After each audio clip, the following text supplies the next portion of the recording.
What's it going to take? What's it going to take for the State Department to put in place the practices that are going to save American lives?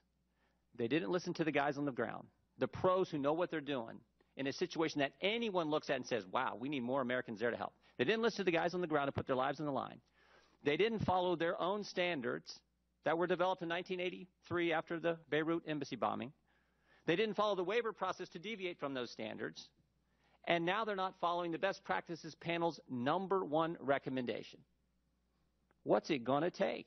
That's a good question, and joining us now, maybe he could answer it, is Aaron Klein, Jerusalem Bureau Chief and Senior Staff Reporter for World Net Daily, host of the Aaron Klein Investigative Radio Show on Salem Talk Radio, and his best-selling new book, The Real Benghazi Story. Good to see you again, Aaron. Thanks for having me. All right, the hearing started yesterday, and you know what we learned was, as Jim Jordan was just saying, the recommendations that were handed down to enhance safety at our embassies and around the world.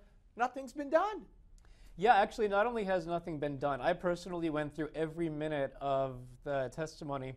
You're the one. Yeah, there was just me. I don't know where the rest of the news media was, because there were some pretty big, well, I would say little bombshells in there, but I think you need the rest of the scope of Benghazi and also some claims by Hillary to understand some of the news that came from the hearing yesterday. I'll tell you.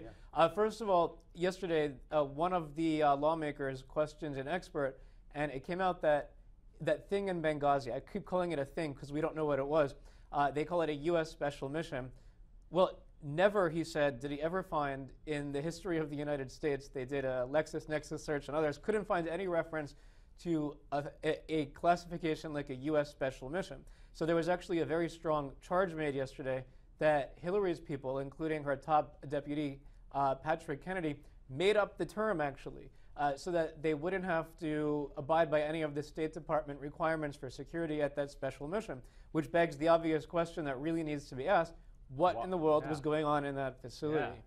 Another thing that came out, and also the media missed this, is that Hillary, in her book, Hard Choices, and also, by the way, others in the Obama administration have claimed that there were no Marines to protect that facility, the U.S. Special Mission, she said, because there were no classified documents. And she explained that Marines, a lot of people don't know this actually, when they're deployed to a facility, a diplomatic facility, they're actually not there to protect the ambassador or the staff. They're there to protect classified documents.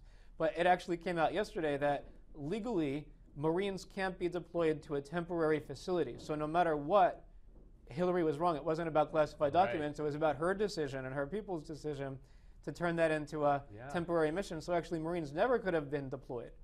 Which begs the other question: why in the world was a group called the February 17th Martyrs Brigade, which is Ansar al-Sharia, which is Al-Qaeda, protecting the facility, and not U.S. Marines? It's that is very scary. What do you make of the Sharyl Attkisson State Department person, African-American gentleman, who said that he was there when Hillary's staff and others took, even her chief of staff came down and supervised it, and then came back and left Cheryl Mills, took out pertinent documents that would have incriminated, in effect, Hillary, and then handed it over to the independent investigator. He's talked to Congress behind closed doors. There's no indication yet as to whether or not he'll testify in front of people. Do you think this is a big deal? I think it's a huge deal. I mean, going through in the basement, they said, on a weekend, off hours, going through documents, obviously begs the question, what was taken out? And I actually think maybe, who knows what was taken out, we don't know, but one of the things is that Hillary, there were special waivers for that facility to exist because it didn't even meet the minimum security standard. Right. Nobody ever heard of a U.S. special mission. Right. So someone had to sign waivers. And I know that a lot of the waivers, we know this because we see the signature, were signed by Patrick Kennedy, her deputy, but the question was, did she sign? And I actually found, and the Senate confirmed this, that she may have signed. It seems she did sign several waivers that only could have been signed by the Secretary of State. Wow. Like that co-location requirement, which means it can exist in one mission, right. Then the CIA annex, which would have responded to the attack, was in a separate mission. So, what was taken out? What was her role? Did she lie, by the way? During testimony, Benghazi testimony previously, she claimed she didn't know anything about weapons being sent to Turkey.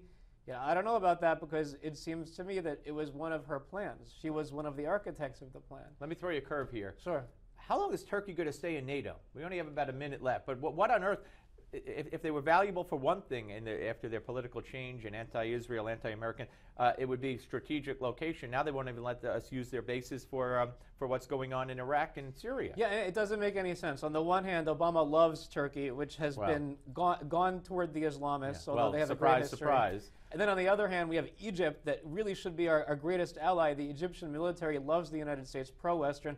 And ever since Obama's pals in the Muslim Brotherhood were deposed, he hates them. all of a sudden he hates them. So it's reversed. And now Iran, we're coddling Iran, and yet we're about to overthrow Assad. God forbid Israel ever feels they have to attack a Turkish ship or something again in a flotilla. Which whatever. could happen. So what does that mean? NATO's going to attack Israel? Indeed, it could happen. Sick. Hey, Aaron, great seeing you again. Appreciate it, folks. The book, The Real Benghazi Story. Pick it up. And when we come back, right here on the Steve Malzberg Show, columnist and author of the Right Turn blog at the Washington Post, the one and only Jennifer Rubin. Don't go away. We're coming back.